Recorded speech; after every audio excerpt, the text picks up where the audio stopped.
خپل وطن جوړو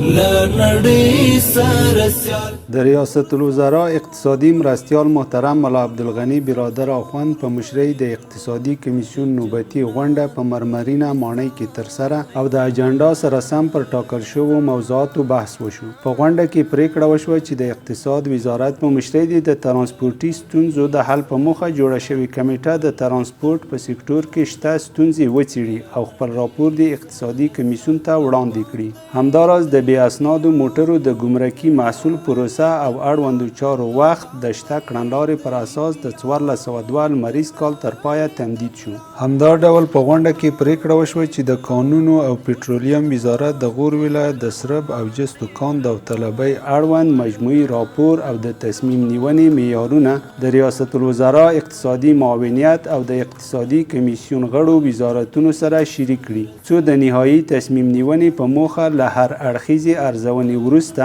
د اقتصادي کمیسیون په راتلونکي ناسته کې پریکړه وشي. همداراز په غونډه کې د افغانستان برېښنا شرکت لخوا د نوري فایبر لاین په کرایې او اجارې ورکولو د اقتصادي طرحې په اړه تر هر اړخیز بحث وروسته پریکړه وشوه چې د اقتصاد وزارت په مشرۍ د افغانستان برېښنا شرکت، مخابراتو او معلوماتي ټکنالوژۍ وزارت او افغان ټیلیکام شرکت استازي دې د نوري فایبر موضوع وڅېړي او راپور دې د ریاست الوزرا اقتصادي معاونیت ته وړاندې کړي. د غونډې په پای کې د کابل ولایت په دهسبز ولسوالۍ کې د نوي کابل ښار جوړولو اړوند هغه ودانیزې پروژې چې ځمکې د قبالو د تضمین په شان د تصفیې قانوني اسناد ولري د کور او ښار جوړولو وزارت کولی شي چې د دا ډول پروژو او چارو مربوطه اسناد د منظورۍ په موخه په مقطعي ډول اقتصادي کمیسیون ته وړاندې کړي او له منظورۍ وروسته دې عملاً خلکو ته د کار اجازه ورکړي.